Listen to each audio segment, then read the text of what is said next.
No. That's good. Anything kind of stand out on film from what you guys saw from the Utah game? My bad. Ask that again. Anything stand out on film that you guys watched after the Utah game?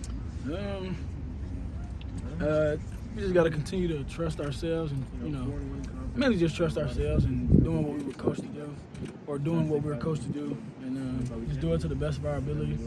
And, we'll be fine. We plan on doing that a lot this weekend, just trusting ourselves, trusting them, like Coach Wiley said today, trusting the man to the right and to the left of you. And then just, letting the chips fall where they may. Coach Riley, you guys heard from him today? No, we have not heard from him. I mean, we know that, he's under the weather right now, and we know that he's recovering, so we're excited to have him back whenever that might be. Does it feel different to practice without him? I mean, obviously we miss Coach Riley's, voice and his presence. But I mean, like Coach Simmons is, taking charge, and we still are getting the work in. We're still taking care of business. So, he's definitely missed for sure. How'd you kind of describe the mental state of this team after two kind of disappointing losses? I know you guys had different types of expectations for how those games might have gone for you guys. I mean, we still hopeful. Like, we still gonna fight for sure. Cause I mean, right now we're in a 4-game season. Cause it can go either way with the teams we played and are gonna have to play. They have to play each other. You know what I mean? So, the way the conference is gonna shake out, being that the top 2 teams play in the championship, not like East or West, it'll definitely be interesting. But we're just focused on Cal and focused on dominating them, and then on to the next matchup.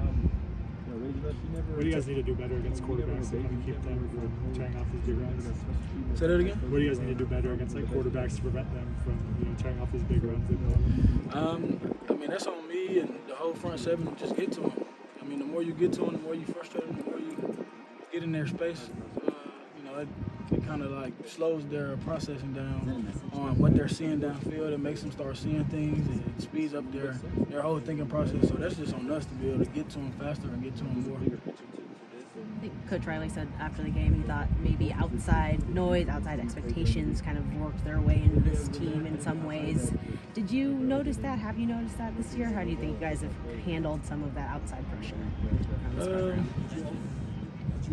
I mean, I know he just talks to us about not letting it, infiltrate the team, not let the outside noise and what people say on the outside kind of get in between what we have going on in the team. So I can't really speak for nobody else. I mean, he's the head man. Obviously, he's like the dad of all of his children. But so obviously he's going to see more than I would have seen.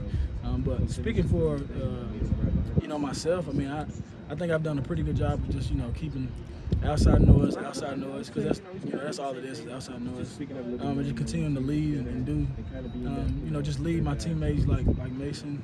Like he's a great leader. So that's really been our main focus.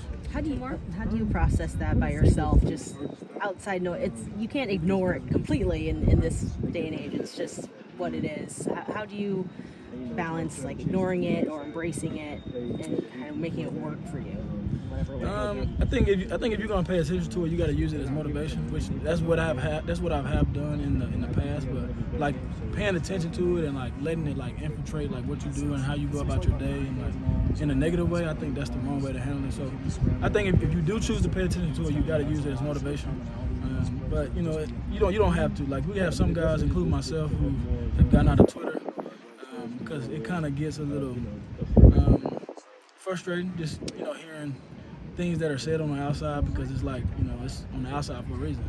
It's kind of like being a fly on the wall and you're talking about things that you're not in. So it's just something that you gotta either use it as fuel or just not pay attention to it at all.